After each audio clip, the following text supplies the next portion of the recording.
All right. Well, welcome to Summit Center for Spiritual Living, where we share universal good through love. And Michael's going to light the candle and explain the significance of it. Thank you, Michael. Yes, hi there on the 4th of July weekend. Happy 4th for those of you who are watching here in the United States. So I light a candle here. The candle has significance as far as with the wax represents that there's only one. And as I light the first wick, that represents again what all the great teachings and wisdoms have taught us, and that is that the kingdom of heaven is within us. So the light of God is already within us. The second one I light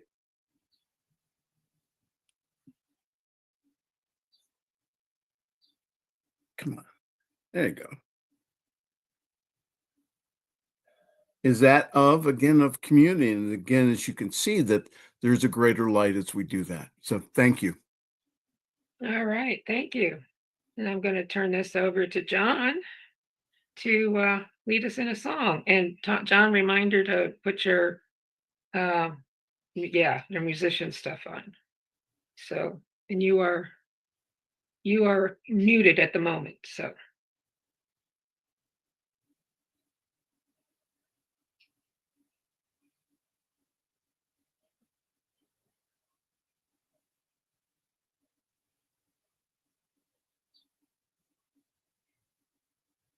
We could see it. It was a little bit smaller than normal. Yeah, I know, but I couldn't unmute with it on share for some reason. Oh, okay. I don't know why it went small on me there.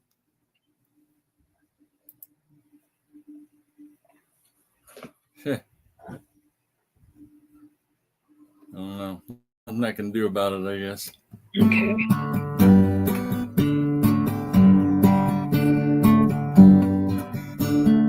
We are making a new start, willing to do our part, getting better day by day. Creative action is an art, a good start, from the heart for living in a better way. Working together with the skills of many hands, helping each other make the best life we can. We are making a new start, willing to do our part, getting better day by day. Creative action is an art, a good start, from the heart for living in a better way. Life becoming better as harm and suffering cease. With kindness for each other, we'll live and grow in peace.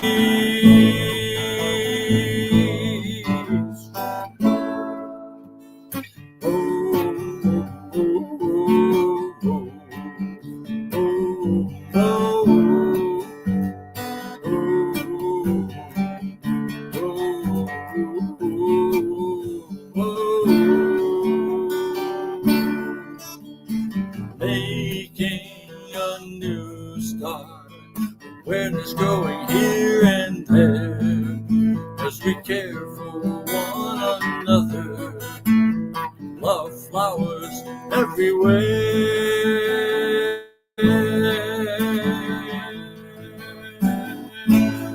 We are making a new start, willing to do our part, getting better day by day.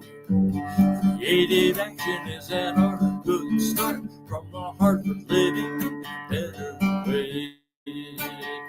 For living in a better way.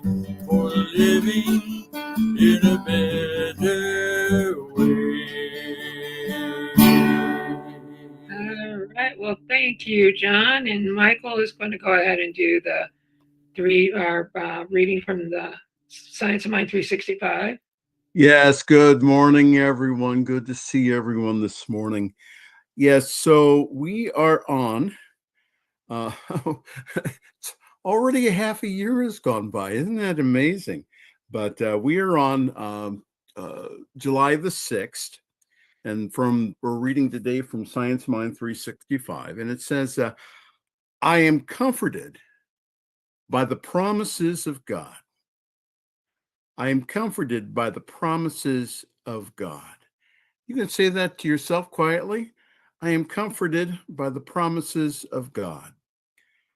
From the what's called the Jewish Bible or Old Testament from First Kings, it says, blessed by the Lord, there hath not failed one word of his good promise.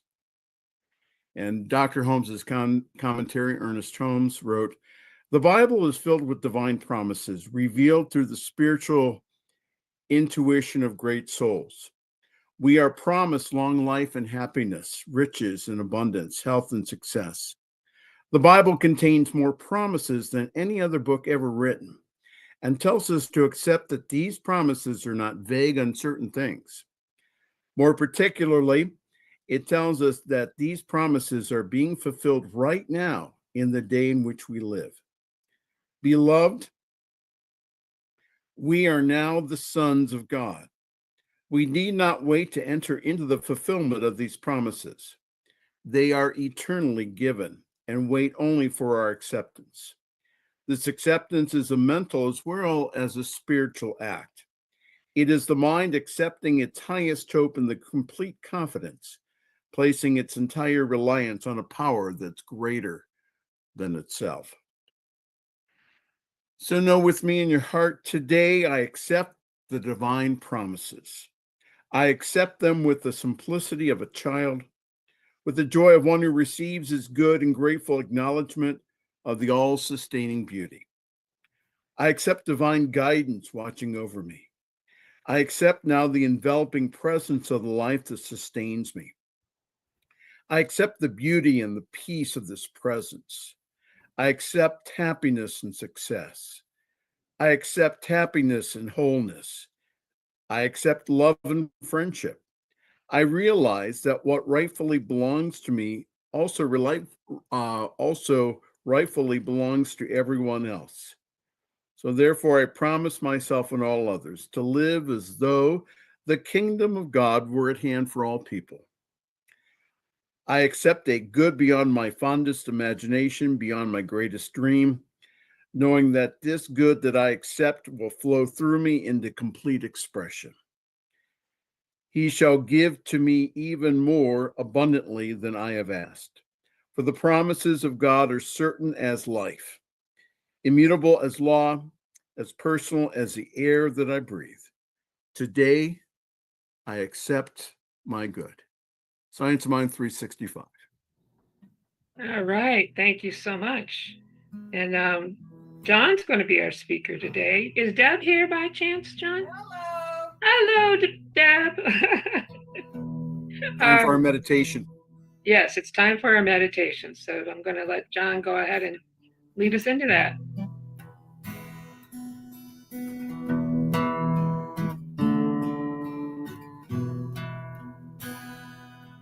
Creative awareness, creating and giving, ever pulsing, being and living. Creative awareness, learning to know. Creative awareness, being what is so.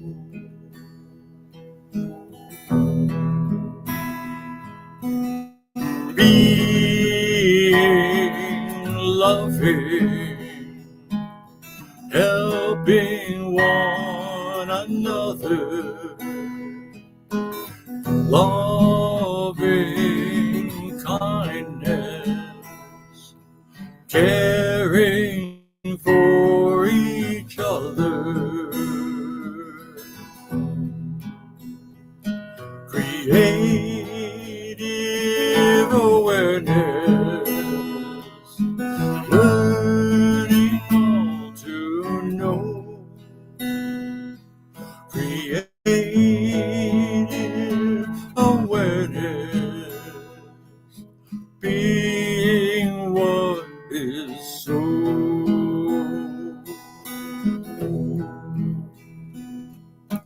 Being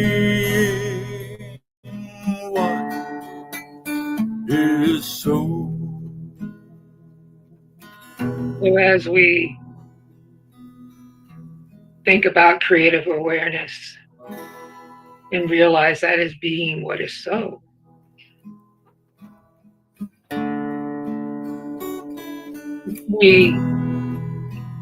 I now speak my word for Summit Center for Spiritual Living.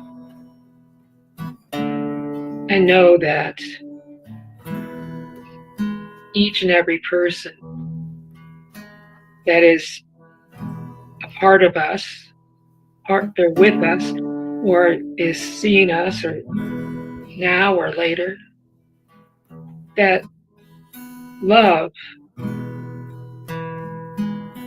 is happening because God is happening.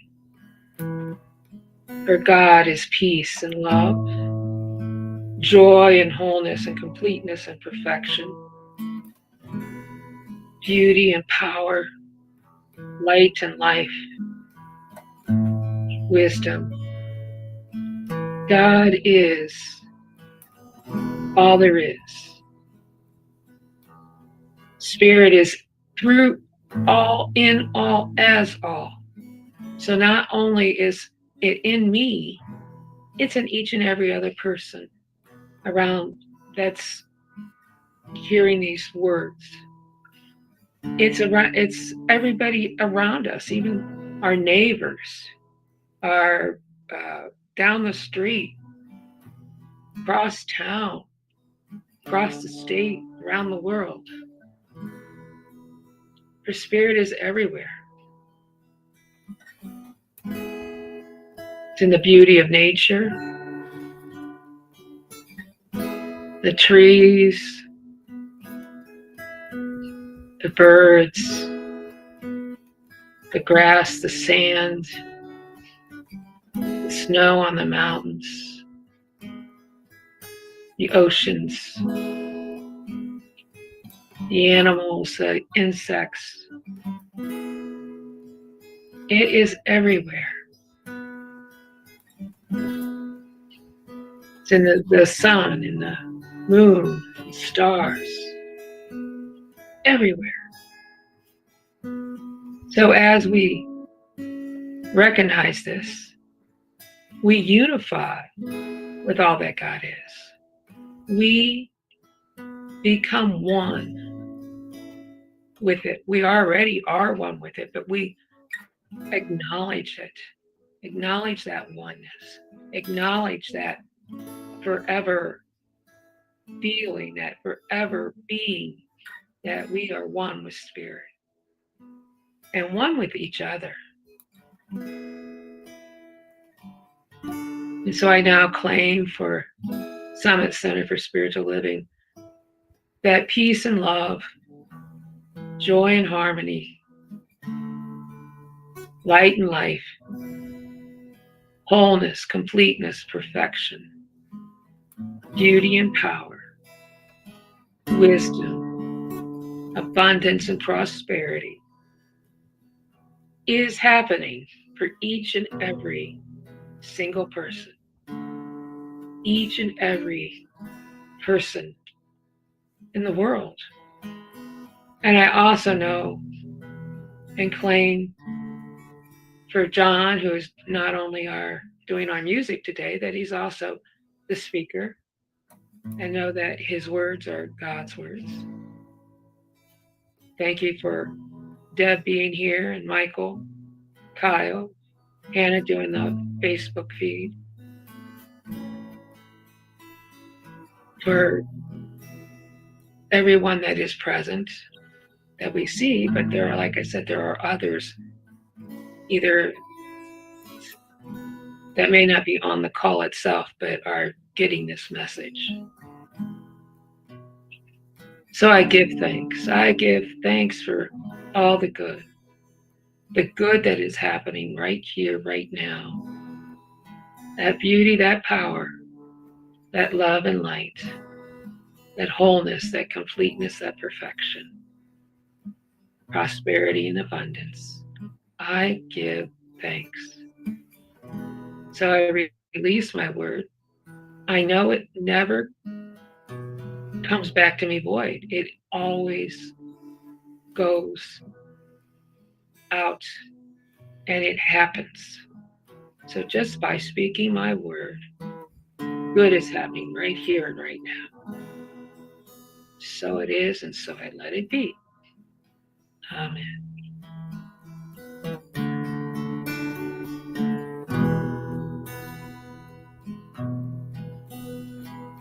Loving self-awareness,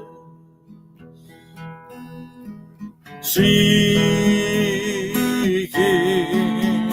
to find greater wisdom, so guided mind, creative awareness, learning all to know, creative awareness, being what is so, being what is so.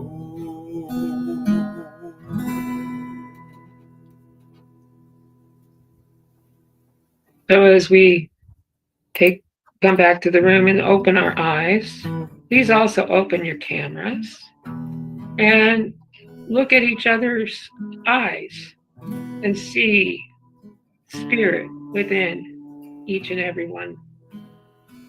So, okay. Hannah and there's Kyle. All right. Hannah doesn't always open her thing, but we know she's there. And we also know Deb is there. So we say thank you. All right. Thank you, guys. I appreciate it. All right. So I'm going to turn this over to John and let him be our featured speaker today. So thank you. Well, thank you. Thank you. Well, you may or may not know that this is Akron's 200th anniversary. And there was a big celebration yesterday, and I was in it.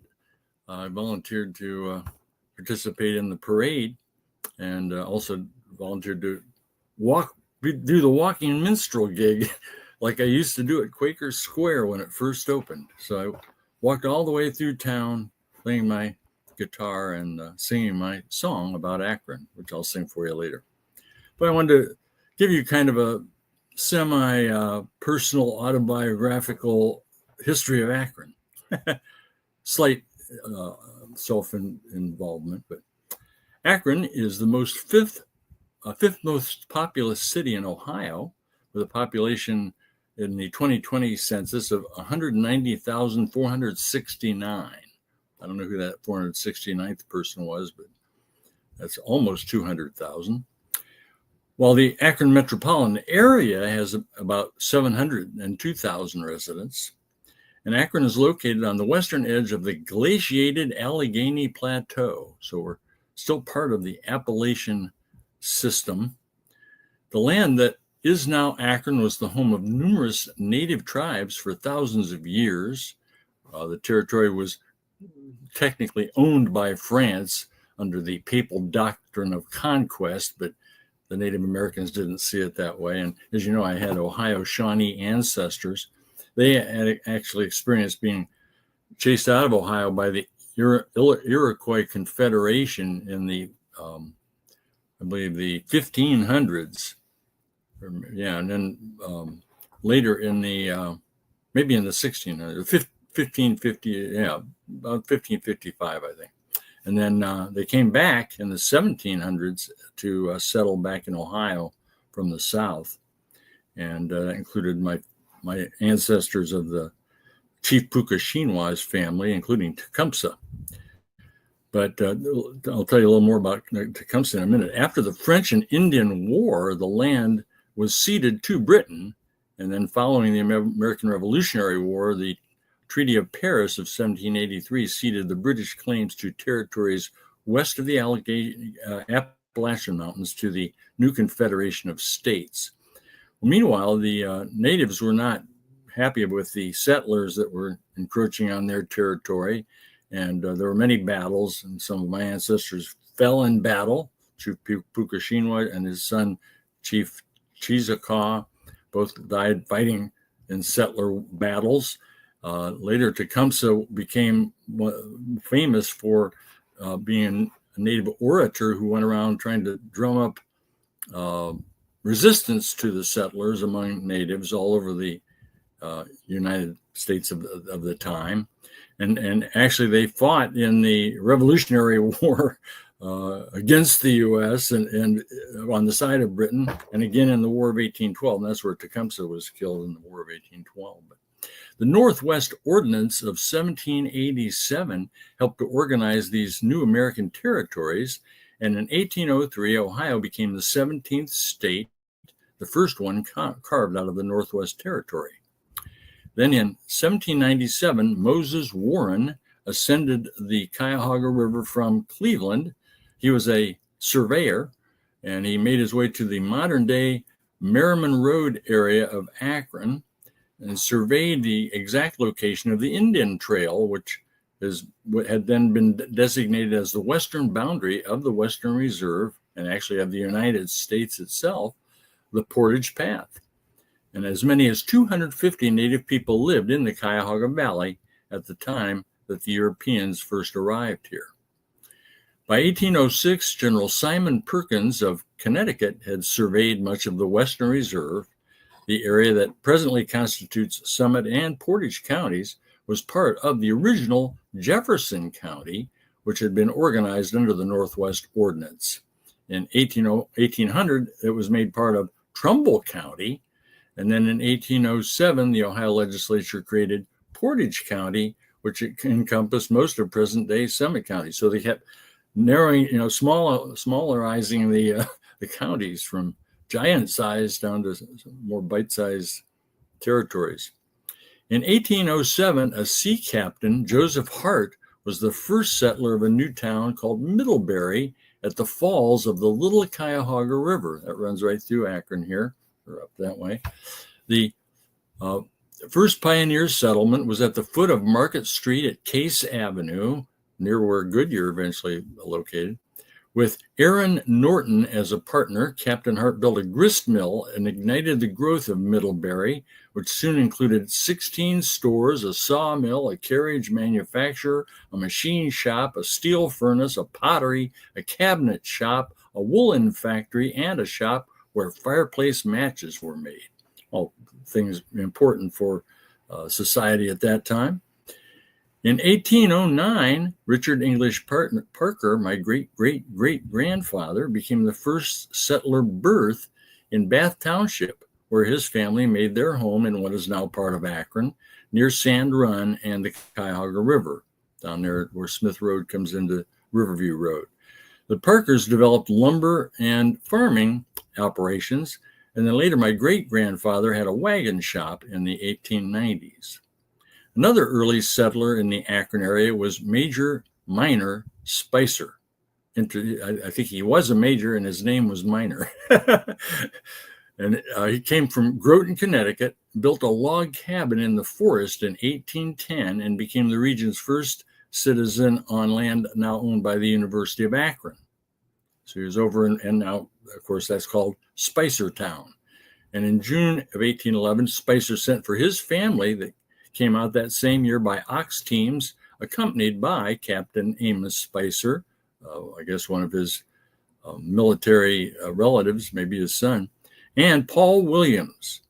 Missing from most people's memory is this man, Paul Williams, who owned 1/3 of the land on that original plot, who like, or plat, I guess they call it, who like Perkins came from Connecticut, and he bought 109 acres of land in 1812 for $2.50 an acre, engaged in farming. Unlike Perkins, Williams brought his whole family here and built a log cabin near what is now the intersection of Bookdale Avenue and Broadway in 1811. That's right downtown. So the founding of Akron, by 1825, Middlebury's population rivaled that town that Moses Cleveland had started up at the mouth of the Cuyahoga River at Lake Erie. And Akron was then founded in 1825 after Paul Williams suggested to General Simon Perkins, who was the surveyor of the Connecticut Land Company and the Connecticut Western Reserve, that they found a town along the Little Cuyahoga River at the summit of the developing Ohio and Erie Canal. So in June and July of 1825, Joshua Henshaw created the plat map of Akron. And like educated men of his day, General Perkins studied the classics, and when naming the town, relied on the ancient Greek word akros, meaning summit or high point. The map was drawn in a quitclaim deed from Paul Williams to Simon Perkins as part of the partnership that was the basis for the new town. And they appeared in the courthouse together on November 28th of 1825 to sign and seal the deed, and it was recorded on December 6th. Irish laborers working on the Ohio Canal built 100 cabins nearby where the south part of the downtown neighborhood sits today. The town plat refers to Akron as a village. Akron was considered a town by courtesy and general consent between 1825 and 1836. Now, blurring the issue of the founding was the founding of the village of Cascade by Eliakim Crosby in 1831. By the way, Crosby was later a school that named after Crosby that I attended. Sometimes this was called North Akron. So in the northern portion of what is now downtown, or basically North Hill, that was called first Cascade and then North Akron.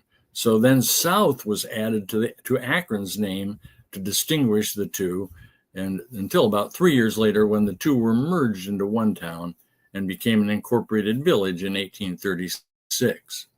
And at some point, Middlebury was incorporated as well. In 1840, Summit County was formed from the portions of Portage, Medina, and Stark counties, and Akron replaced Cuyahoga Falls as the county seat a year later.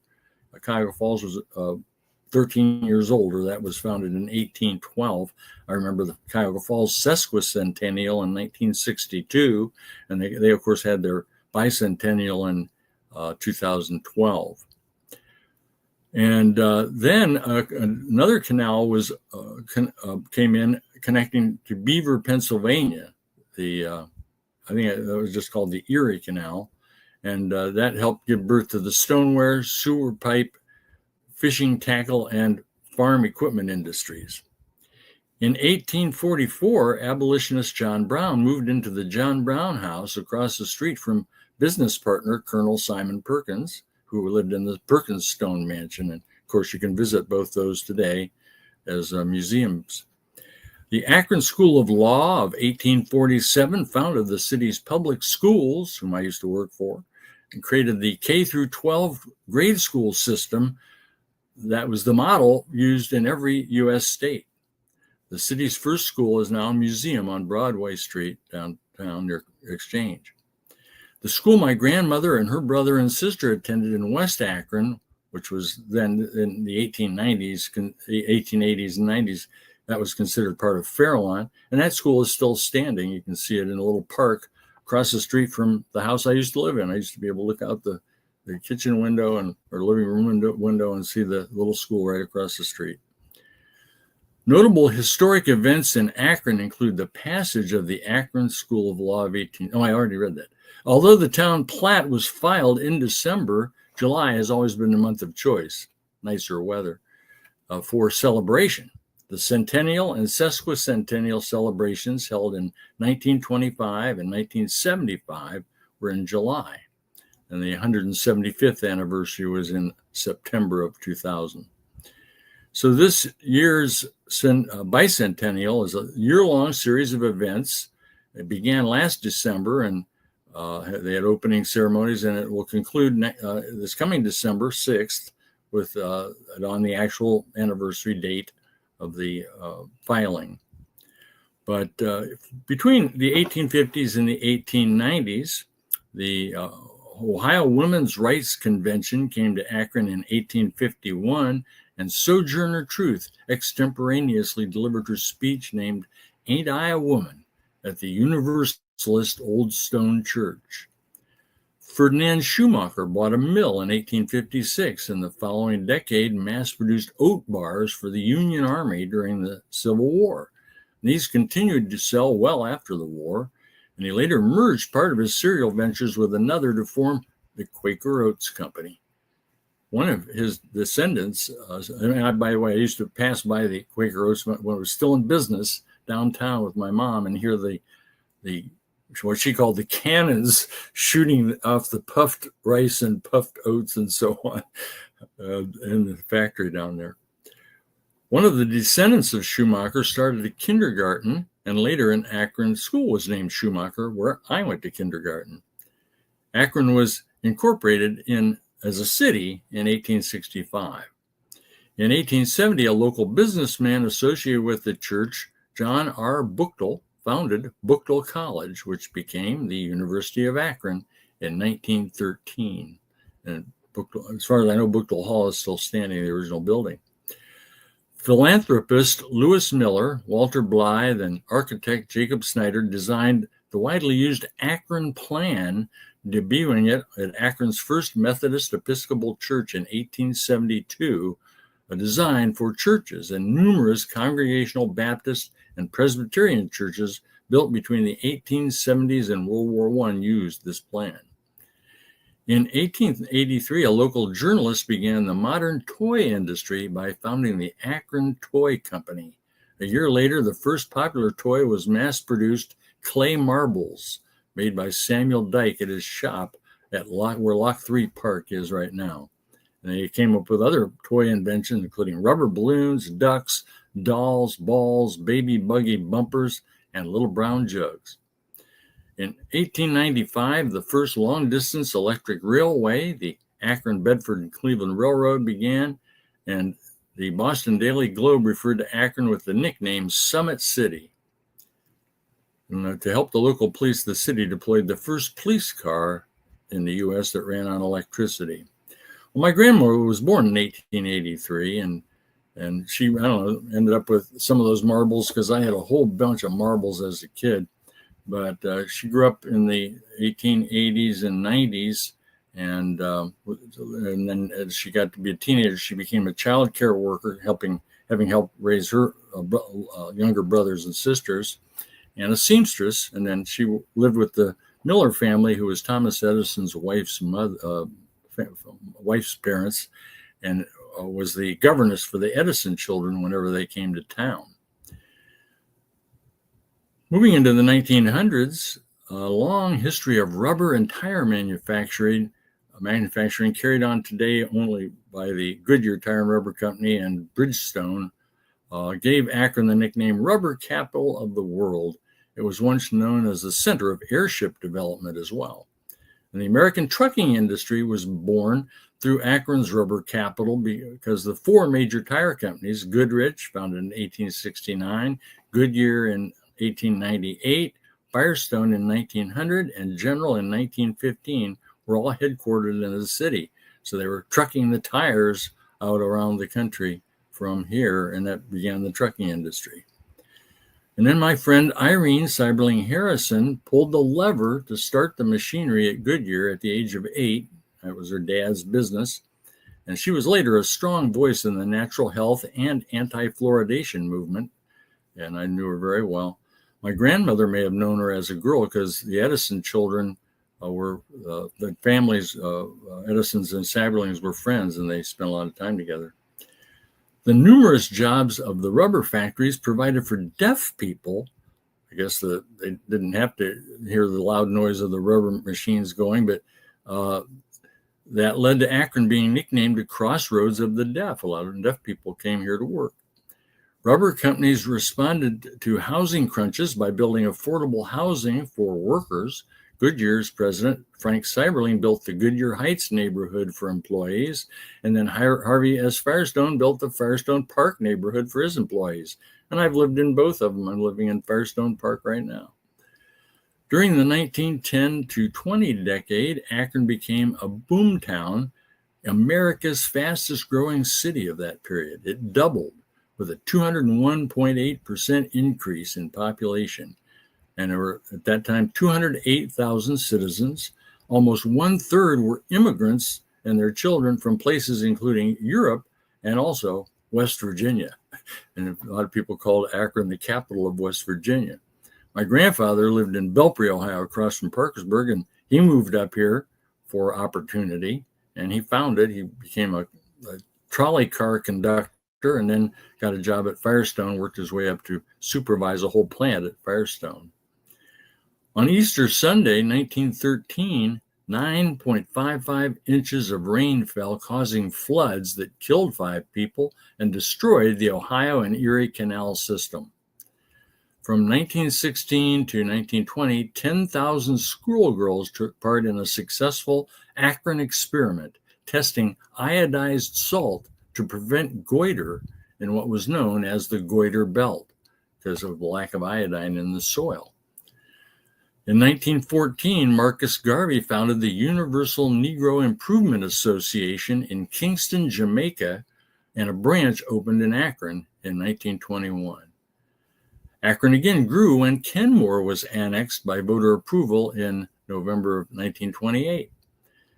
And a point of news, found hiding under a bed at one of his hideouts in the city, the notorious bank robber Charles Arthur Pretty Boy Floyd was arrested under the name Frank Mitchell in March of 1930. In 1929 and 31, Goodyear's subsidiary Goodyear Zeppelin Company manufactured 2 airships for the United States Navy, the Akron and the Macon, and Goodyear then built a number of blimps for the Navy during World War II, and then later, of course, the Goodyear blimp for advertising purposes. And then Goodyear became Akron's top tire manufacturer after merging with Kelly Springfield in 1935. There was a big rubber strike in that 1936 period with 5,000 strikers, including union sympathizers from other factories and other states, and their new sit-down work stoppage tactic forced recognition of the United Rubber Workers. So a big union development there. During the 1950s and 60s, Akron surged as use of the automobile did, but like many other Rust Belt industries, both the tire and rubber industries experienced major decline. And by the early 1990s, Goodyear was the last major tire manufacturer based in Akron. And of course, my mother worked there for 30 years in the auditing department, helping develop that.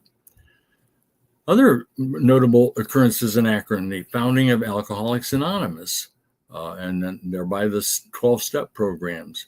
Bill Wilson, a New York stock speculator, and Dr. Bob Smith, an Akron, Ohio surgeon, co-founded Alcoholics Anonymous in Akron when they met for the first time on June 10th, 1935. In the early 1930s, Rhode Island businessman Roland Hazard sought help for his alcoholism from Swiss psychoanalyst Carl Jung. As you recall, I studied Jungian psychology. Jung suggested that alcoholism might be overcome through a profound spiritual experience. Following Jung's advice, Hazard joined the Oxford Group, which emphasized confession of sins, spiritual rebirth, and surrender to God. Wilson had his last drink on December 11th, 1934, when he admitted himself for the 4th time to a hospital under the care of Dr. William Silkworth in New York City. And this expert on alcoholism was the first to propose that it was a disease rather than a moral model of failing.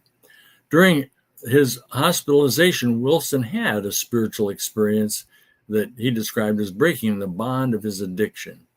So in the spring of 1935, the newly sober Wilson was on the verge of returning to drinking while on a difficult business trip to Akron. Rather than drinking, though, he sought another alcoholic to talk with. Working through local church directories, Wilson found Henrietta Seiberling, Irene's mother, who was also an Oxford group member. So Seiberling took Bill to meet Bob Smith. They say that they met in the gatehouse at Stan Hewitt, and they formed a connection that they contributed to their shared understanding of this experience of alcoholism. And with Wilson avoiding relapsing, he helped Smith achieve sobriety as well. So they continued to work with other alcoholics, but they became discouraged by the Oxford group's focus on evangelizing and its lack of group democracy. And so they decided to set up their own organization. They left the group in 1937 and started Alcoholics Anonymous, and became a word-of-mouth program with members carrying the message to those seeking recovery. Multiple versions of their original 6 steps to recovery were later expanded to 12 as Wilson wrote a book on it, the Big Book. And basically the 6 original principles were that they admitted that they were licked, that they got honest with themselves, they talked it over with another person, they made amends to those that they'd harmed, they tried to carry this message to others with no thought of reward, and they prayed to whatever God they thought was the God that they believed in. So he wrote the book Alcoholics Anonymous and expanded the principles to the well-known 12 steps. Also, the All-American Soapbox Derby, as we're familiar with our friend Brian Graham that used to come and was the runner of that operation for a few of those years. That story began in 1933 when 6 boys were racing in their homemade carts in Dayton, Ohio, and the one boy's father suggested they have a race and that he would contact the local newspaper to have them cover it. So Myron Scott, a 25-year-old journalist for the Dayton Daily News, looking for ideas for his Sunday picture page, was one of 2 photographers that got the call. He accepted the assignment and ventured out to investigate, and he saw the appeal of the kid's story, and he published it and decided to have a bigger race a few weeks later. And 19 kids showed up bringing their racers, made them all kinds of packing crates, soap boxes, sheets of tin, and whatever else they could find. And then they planned an even bigger event in August 19th of that year. That's 1933. And 460 kids showed up, along with 40,000 onlookers. So they set out immediately, making the race an all-American event the following year. And they sought a national sponsor. They got Chevrolet to co-sponsor it with the Dayton Daily News, and it made newspapers all across the nation. So the very first all-American race was held on August 19th of 1934 at the same location in Dayton. And it was watched by a crowd of about 45,000 people with boys from 34 cities. And the winner was Robert Turner of Muncie, Indiana. In 1935, the civic leaders of Akron, Ohio, convinced program organizers to move the event to Akron due to its central location and hilly terrain.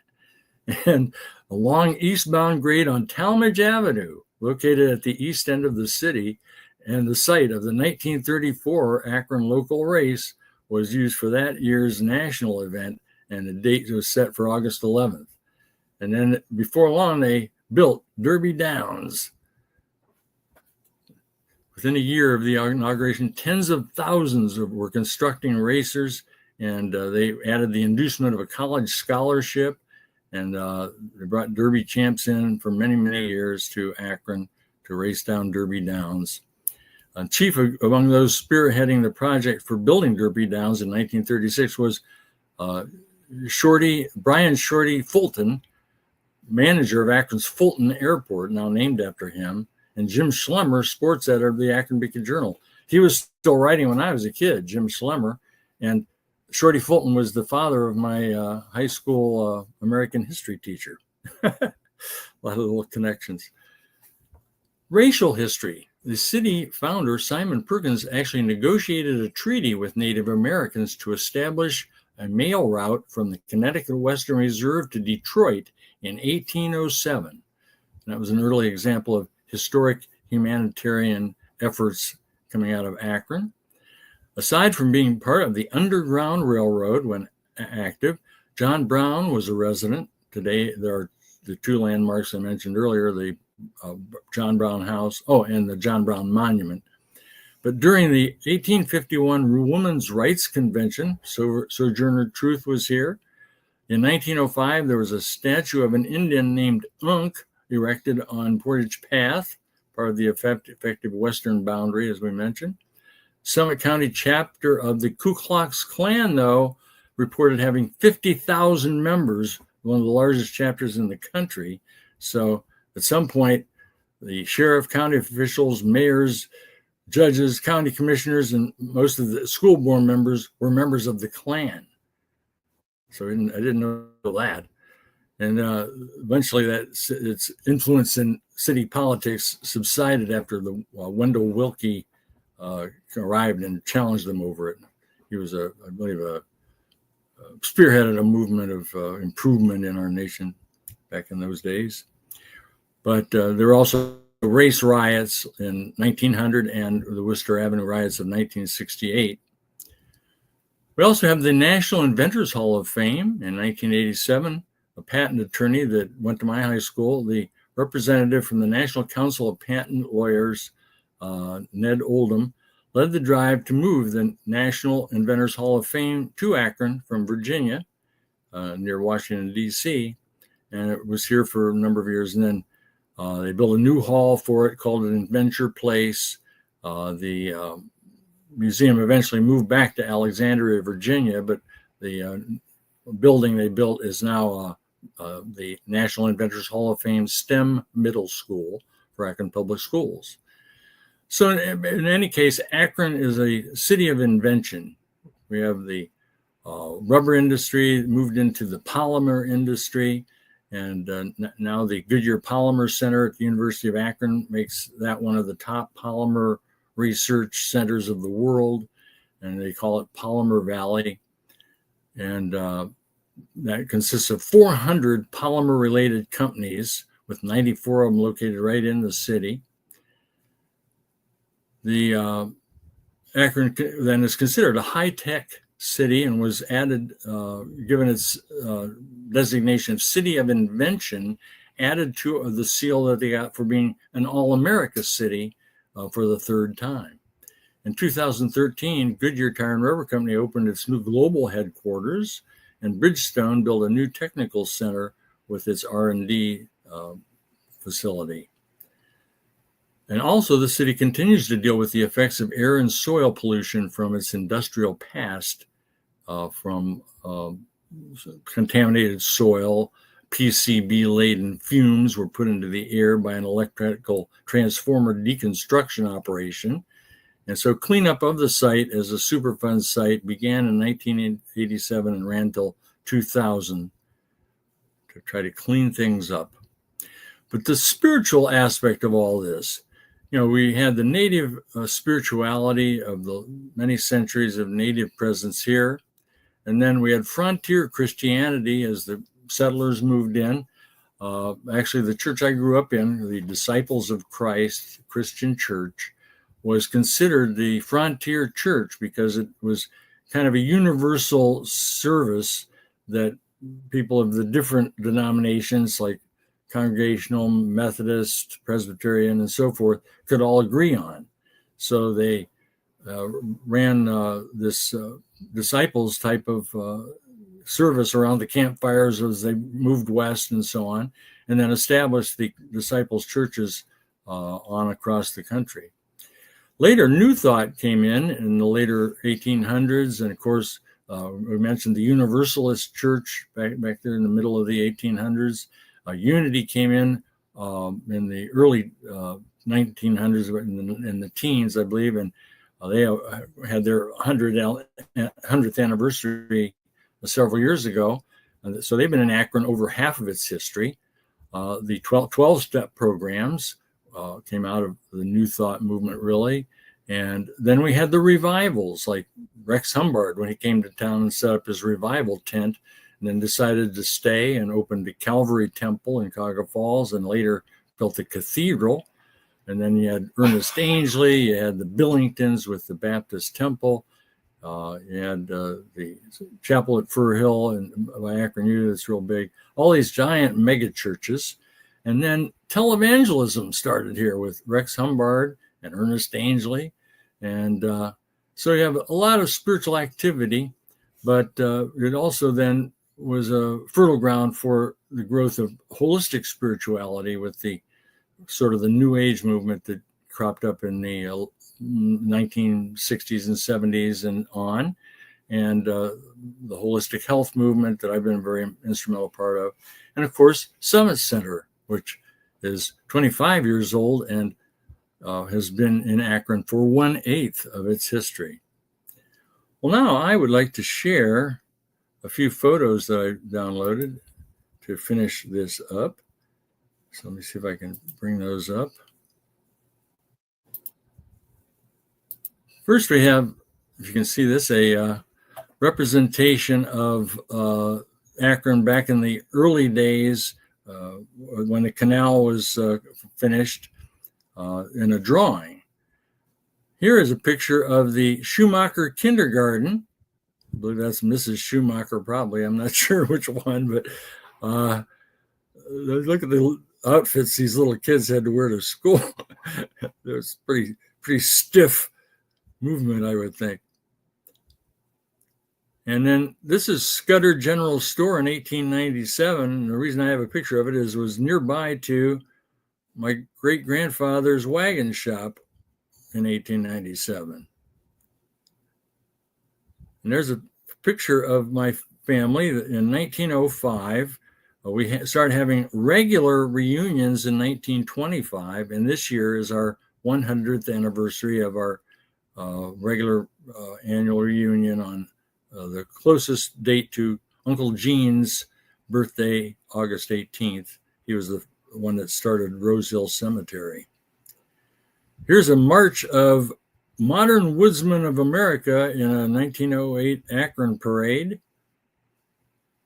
You can see they already had utility poles. You know, the electrification of the U.S. began in the late 1800s and started zapping everybody with juice around that time. A lot of people got sick from that. And here's an airship under construction, the Goodyear Air Dock, 1930. An air show sponsored by the Times Press. That was one of Akron's newspapers, the other one being the Beacon Journal. They later merged. My mom used to say Akron Beacon Journal Times Press as the name of the paper. And big crowd, an even bigger crowd at the Rubber Bowl in 1947. I don't know if that was an Akron U football game or what, but big event there. Might have been Scoutorama. I used to be in the Scoutorama at the Rubber Bowl every year. Derby Downs, 1957. I might have been in that crowd because I was in Cub Scouts and we started going to the Derby during that period. Here's a restaurant at Quaker Square. I was the wandering minstrel of Quaker Square in 1975 and for a couple of years there. And here's the plaque in the valley about the Portage Path being the western boundary of the U.S. and about the natives that live there. There's the statue of, I believe that statue was replaced with a more modern one, and he's carrying a canoe, that Unk the Indian there. And then there's, right after my ride on the Goodyear blimp with a friend of mine in front of the Goodyear blimp where we just got off. So Akron, it's my hometown. And a spiritual center, really.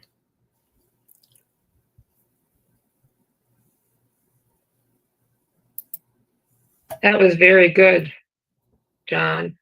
I mean, I knew you had a lot of history, and a lot of people you knew and were a part of Akron. But wow, you really have. Deb said I should mention the signal tree. I don't know if I have a picture of it. I should have a picture of it somewhere, but I didn't see that in my collection. So, but yeah, the signal tree is another landmark down there by the river in Cascade Metro Park. Yes, that 200 celebration, that's fantastic. So that was fun. I was thinking, as I walked through the, right down Main Street. Now, I mean, walking down the middle of Main Street playing my guitar, right?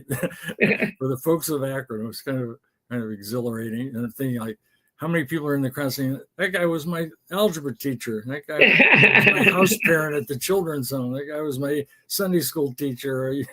That guy married us, Yeah. I've seen that guy sing before. Right. Michael? Well, I was going to say that thank you. That was extremely wonderful. And it takes me back to when I first started the science of mind studies back in like the early like 1980s. I remember that one of the books that we used was The Impersonal Life. Yeah, I read that. And that the author, it was, again, he lived in Akron, Joseph Benner, and he's buried at the cemetery. I forget the name of it, but the city cemetery. But there's Glendale. At Glendale, yeah, he's buried at Glendale. But Joseph Benner was one of those, again, that he's not. He would be considered kind of New Thought-ish, but he was not in kind of the lineage of that. But that book made a definite impact on my life. And again, he was also from Akron. So, and I liked how you went ahead and you mentioned about Akron. As I point out to other people, Akron is a spiritual place. And yeah, I know every place is a spiritual place, but we do have our spiritual history here. So thank you. Thank you so much. Thank you. Okay, well, want to do a song, John? Yeah, I'll sing the song about Akron that I've written. Okay.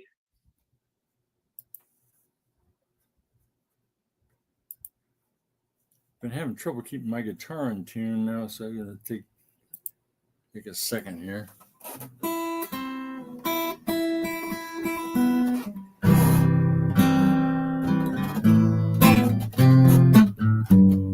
That's all right, I guess.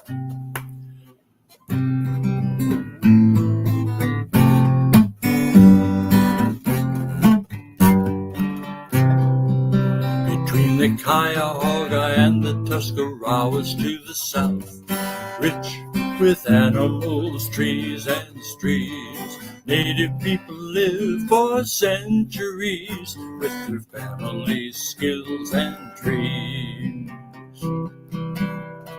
Pioneers from Connecticut settled the land, cutting lumber for homes in the hills, raising their crops and families, barns, churches, schools, and mills. Along the Ohio and Erie Canal, with wood, bricks, hardware, and gables, our city grew from smaller towns with houses, hotels, wagons, and stables. Akron is a wonderful town with tremendous trees, crooked rivers too. Good folks living among the hills, enjoying what we do.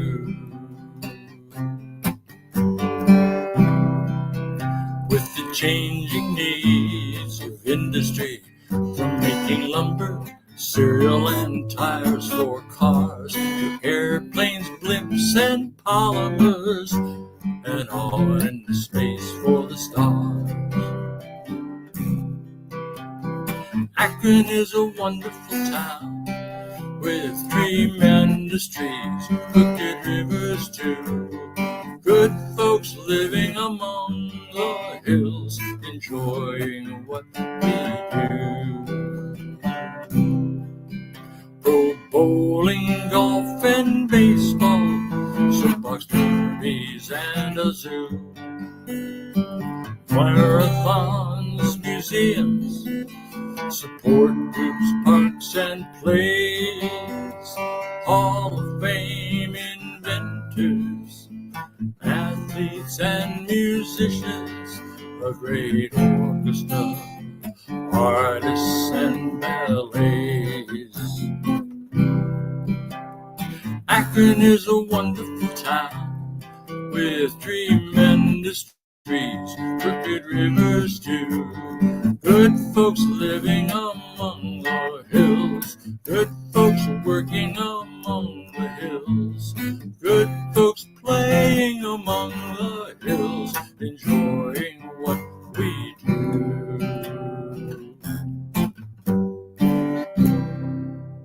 Thank you, John. That was a nice song. I like that. I think I've heard you sing it maybe once before.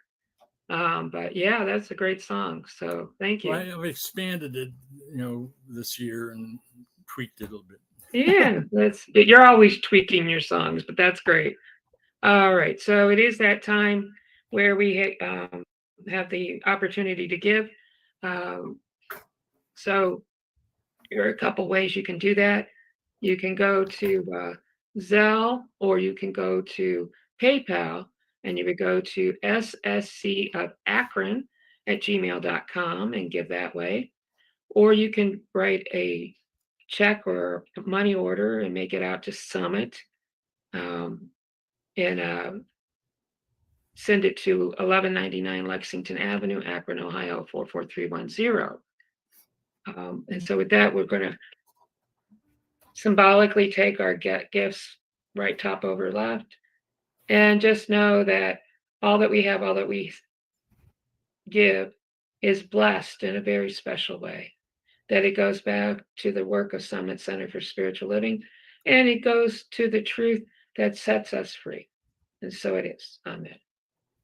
All right. Good morning. Good, John.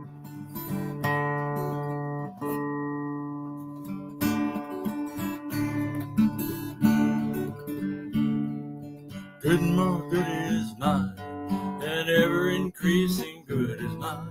Unlimited infinite good is mine. Wherever I go, I see good. Whatever I do, I feel oh so good. I'm worthy and entitled to good and more good. Good crowds itself upon us, wraps itself around us. We give ourselves permission to accept more good, express more good. Good, more good is ours, and ever increasing good is ours. Thank you, Spirit, and so it is. All right. Thank you. How about some announcements? Quickly, and yes, I spend most of my week with New Thought Media Network, ntmedia.org, and that's what I've been doing. And watch us. And then John, what have you been doing these days? I do a lot of things, but one of them is yeswise.com, so you can find my blog post there. Yeswise Inspiry. All right. Well, thank you. And so it's that time where we can have a moment of silence, and where we take did I miss something? Michael, you look like I'm missing something. Yeah, he has to do a song. Oh, you already did. Yeah. Okay. Yeah. No, you just do the moment of silence. Did I forget something? No. Okay. All right. Or did we forget to do good more? You did good more good. All right. So, okay. Moment of silence And this is where you bring into your hearts and minds somebody who may need some healing, whether it be yourself or a family member or a friend or just the world in general. So I will bring us in and I will bring us out.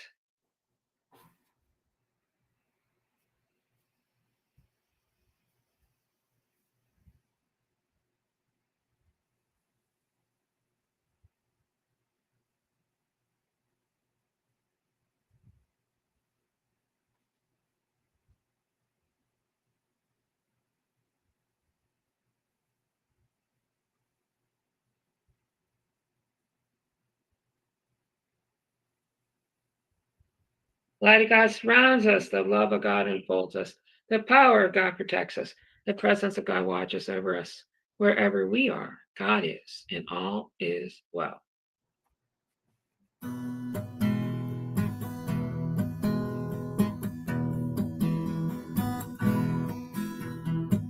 We are the people of love. We are the people of love. Sing out, people, sing out love. We are the people of love.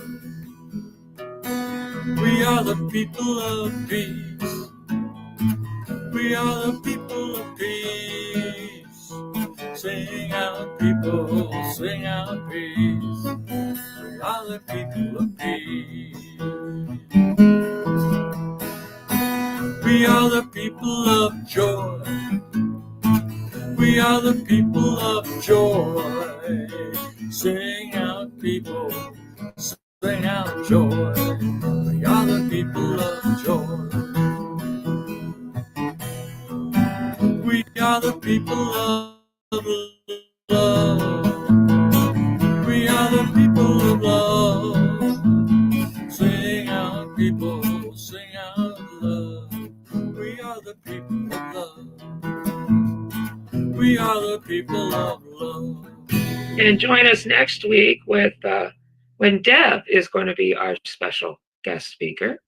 And so she was surprised at that. What do you think it is? August. what we could she Oh, what we, she thinks it's in August. oh, in August. Picnic At the picnic? after. After the picnic. Oh, maybe that. Okay, I don't know what I did here. So let me look here. Didn't you set up August already? No, she was asking if we've set up August yet. No, I thought we were setting up July. Maybe I said August. Well, that's okay. Well, we'll put you for August we'll put you down for August after. And then either Michael or I will do next week. One of us will be there. And so yeah, I'll let Michael do it. Then I'll do the 4th week. Not to put you on the spot or anything. Yeah, or whatever. One of us will do it. You can go ahead and end this. Yes. So thank you, everybody. So I'm glad I mentioned that Deb would be doing it. Really? Speaker.